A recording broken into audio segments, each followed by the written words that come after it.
और महाराज दक्ष के यहाँ 16 कन्याएं उत्पन्न हुई, जिनमें से 13 कन्याओं का विवाह धर्म के साथ में हुआ। एक कन्या का विवाह अग्नि के साथ और एक कन्या का विवाह पितरों के साथ में हुआ। और महारानी सती का विवाह भोलेनाथ के साथ में हो गया। समस्त देवताओं के अधिपति हैं महाराज दक्ष। किसी गुप्त मंत्रणा के लिए आज महाराज दक्ष ने समस्त देवताओं को आमंत्रित किया। सभी देवता आए हैं और जब देवताओं के मध्य में महाराज दक्ष का प्रादुर्भाव हुआ तो सबने नतमस्तक होकर के प्रणाम किया, लेकिन भोले बाबा ने प्रणाम नहीं किया, रुष्ट हो गए और कहते हैं मेरे दामाद होकर के मेरा समस्त देवताओं के मध्य अपमान करने वाले भोले, एक दिन इन्हीं देवताओं के मध्य में तुम्हारा अपमान करूंगा। किसी के अपमान करने की चेष्टा कभी कदापि मन में आवे ही नहीं, क्योंकि जो जीव किसी का बुरा करने का प्रयास करता है सबसे पहले उसका स्वयं का बुरा होता है। ये विशेषता ध्यान रखना चाहिए। ये विकार है और यही महाराज दक्ष के मन में विचार आया है कि मुझे भोले का अपमान करना, इसलिए बृहस्पति सब यज्ञ किया और उसी यज्ञ में आमंत्रित किया है समस्त देवताओं को, भोले बाबा को निमंत्रण नहीं दिया। और जब यज्ञ का समय आया, यज्ञ किसे कहते हैं? जो समाज कल्याण के लिए कोई कार्य किया गया हो उसे यज्ञ कहा जाता है। जिससे सबका भला हो उसे यज्ञ कहते हैं। लेकिन यहां तो भगवान भोलेनाथ का अपमान करने के लिए यज्ञ हुआ है। आज समस्त देवियां अपना सुंदर सुंदर विमान में विराजमान होकर के अपने अपने देवताओं के साथ में यज्ञशाला की ओर पधार रही हैं। कुछ देवियों के विमान तो कैलाश के ऊपर से जा रहे हैं। महारानी सती कहती है भोलेनाथ से, स्वामी ये आज देवता कहां जा रहे हैं? देवी देवताओं का काम है इधर उधर आना जाना लगा रहता है, तुम्हें क्या लेना देना है? परंतु एक देवी ने तो अपना विमान ही उतार लिया माता सती के पास। होता है किसी पड़ोसी के यहां से निमंत्रण आ जाए और दूसरे वाले पड़ोसी के यहां ना आया हो तो फिर माता 2-4 चक्कर तो बिन बात को भी लगा देती है। जानती है ना बुलाया नहीं है। बोलो राधे राधे। आज महारानी सती के समक्ष जब देवी पहुंची तो कहती है, सती तुम यहां हो और तुम्हारे पिता के यहां इतना सुंदर उत्सव है, तुम नहीं जाओगी? महारानी सती को बड़ा कष्ट हुआ। भगवान भोलेनाथ के समक्ष जाकर के सती कहती है, स्वामी प्रजापतिस्ते ससुरस्य संपितम्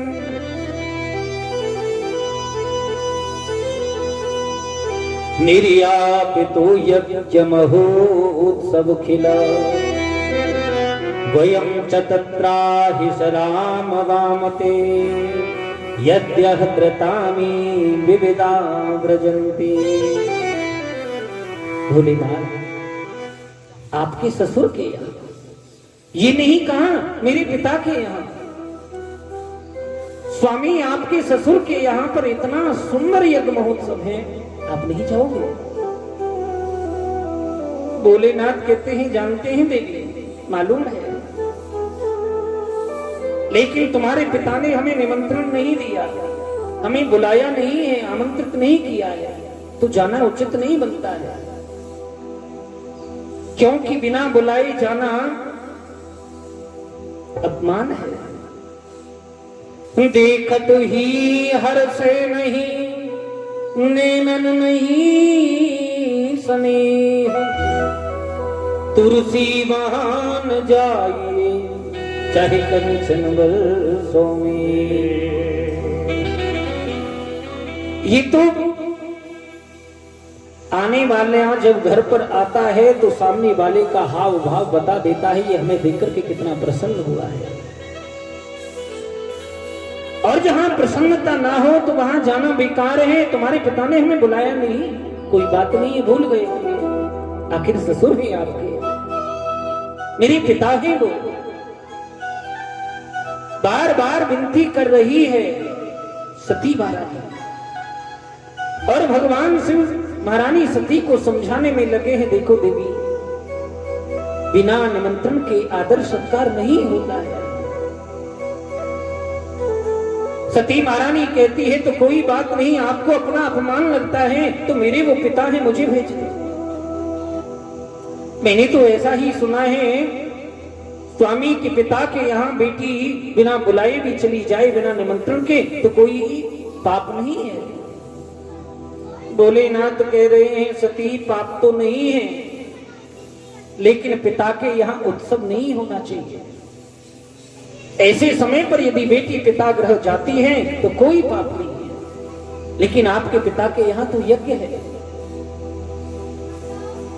भगवान में फिर भी जाना चाहती है। सती महारानी को जिद करते हुए देखा भोलेनाथ ने। भोले बाबा कहते हैं सती यदि व्रजेष्यसतिहाय मद्विजो भद्रं भवत्यानत तो भविष्यति संभावितस्य स्वजनात् पराभव यदा सती मरणाय कल्पते। ऐसा विदित होता है देखिए, मेरा कहा न मान करके आज जिद करके तुम अपने पिता के यहाँ जाओगी तो वो तुम्हारी मृत्यु का कारण बन सकता है, तुम्हारा जन्म।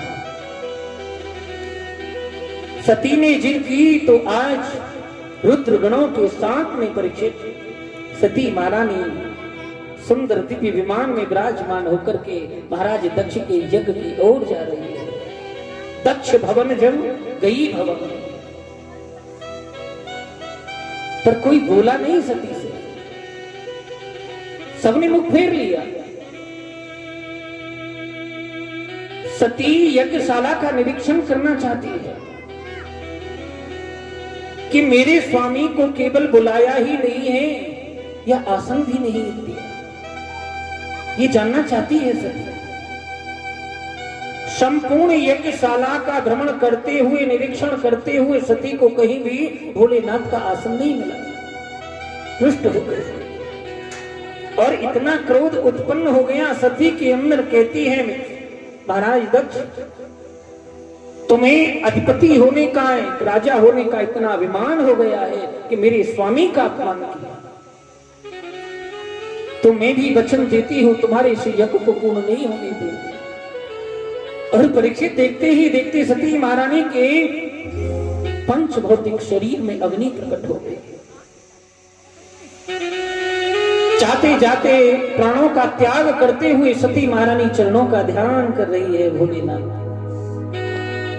जन्म जन्म शिव पद अनुरागा, भोलेनाथ मुझे आप अपने चरणों की दासी बना करके रखना जन्म जन्मांतर। इसलिए सती ने पार्वती का जन्म लिया परीक्षित। और रुद्रगणों ने आकर के जब भोले बाबा को कहा कि भगवान अनर्थ हो गया, माता ने प्राणों का त्याग कर दिया है, भोलेनाथ को इतना क्रोध आया, अपनी दिव्य जटाओं को पर्वत पर पटका, वीरभद्र प्राकट्य हो गए। बोलिए वीरभद्र भगवान की जय हो। आदेश मिला है वीरभद्र को कि जाकर के मृत्यु दंड दे दो। वायु वेग के समान आज वीरभद्र यज्ञशाला की ओर पहुंचे। ऋषि महर्षि संत सबको उचित दंड देते हुए महाराज दक्ष को पकड़ लिया और महाराज दक्ष का सिर काटकर यज्ञ कुंड में आहुति दे दी। महाराज दक्ष की मृत्यु हो गई। अब यज्ञ कैसे पूर्ण हो? सभी देवता विचलित हो गए, दुखित थे, क्योंकि यज्ञ यदि पूर्ण न हो तो वो विनाश का कारण बन जाता है। आज समस्त देवता नारायण के पास में पहुंचे और जाकर के नारायण से विनती कर रहे हैं, गोविंद अनर्थ हो गया, महाराज दक्ष की मृत्यु हो गई है और महायज्ञ जो है वो कैसे पूर्ण होगा। भगवान शिव रुष्ट है। नारायण कहते हैं शिव का अपमान हुआ है तो देवताओं भगवान शिव के पास में जाओ ना, उन्हीं को मनाओ। आज समस्त देवता भगवान शिव की शरण में पहुंचे और जाकर के भगवान शिव की वंदना करें।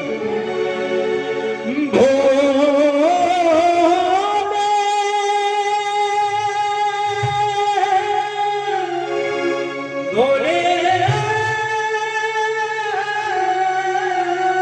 भोले भोले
जब पर्वत बदले पाप चमकते अगले पछले, पाप चमकते अगले पिछले, आया जब जब पर्वत बदले पाप चमकते अगले पिछले, पाप चमकते अगले पिछले, ऐसा ज्योति जगाने वाला, ज्योति जगाने वाला और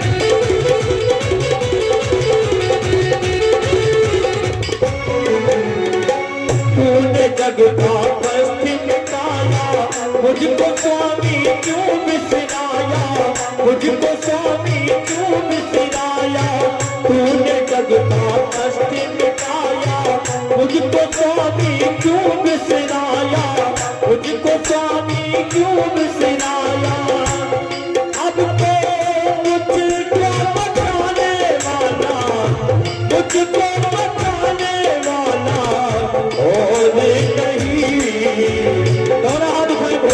राम ओ भोलेनाथ से निराला कोई देव नहीं, भोलेनाथ से निराला कोई देव नहीं।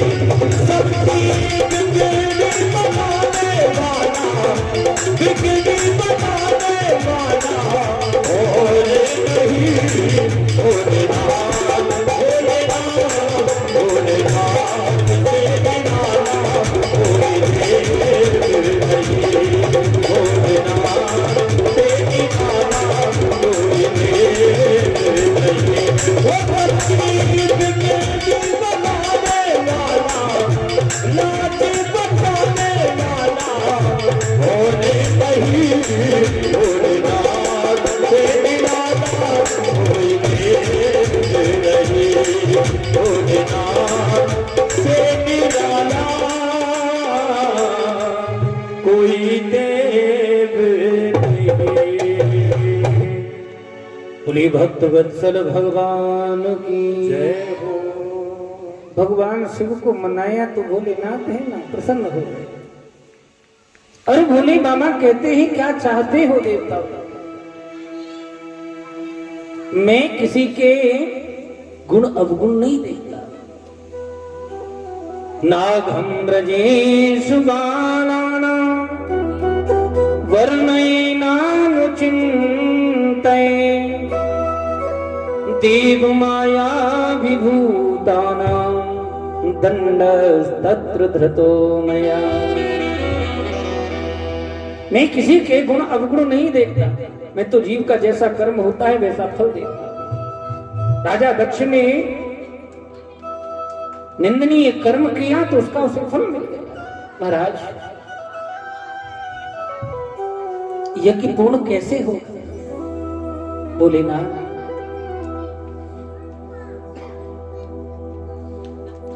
क्योंकि महाराज दक्ष तो मृत अवस्था में पड़े हैं। जीवन में किसी भी जीव ने पाया है तो वो कर्म से पाया है। सत्कर्म किया है तो अच्छा फल पाया है, कुकर्म किया है तो उसका बुरा फल उसे मिला है।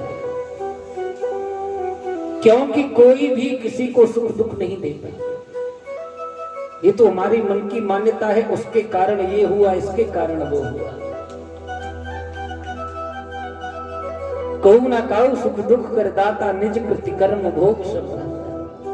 अपने कर्मों का फल भोगता है। भगवान किसी के गुण अवगुण देखते ही नहीं है। गोस्वामी बाबा कहते हैं जनी अवगुण प्रभु माने न काहू, जनी अवगुण प्रभु माने न काहू। दीन बंधु अति मृदुल स्वभाव, दीन बंधु अति मृदुल स्वभाव। मेरी गोविंद का स्वभाव तो मृदुल है, सुंदर है, सरल है। देवता विनती करते हैं, भोले बाबा कहते हैं चाहते क्या हो? कि महाराज दक्ष जीवित हो जाए। वरदान दिया भोले बाबा ने, जाओ मार्ग में जो भी जीव मिले उसका सिर जाकर के लगा देना। कोई मिला ही नहीं, एक बकरा मिल गया, उसी का सिर ले गए। जाकर के देवताओं ने राजा दक्ष के धड़ पर रखा। दक्ष बम बम भोलेनाथ कहकर के जागृत हो गए। भोले बाबा की कृपा से दक्ष को जीवन दान मिला और यज्ञ को पूर्ण किया गया। परीक्षित प्रेम से बोलो जय श्री कृष्ण। जय श्री कृष्ण। श्री सुखदेव स्वामी कहते हैं परीक्षित, महाराज स्वयं मनु जी की 3 बेटियों के वंश का वर्णन तुमने श्रवण किया। ज्येष्ठ पुत्र हैं उत्तानपाद।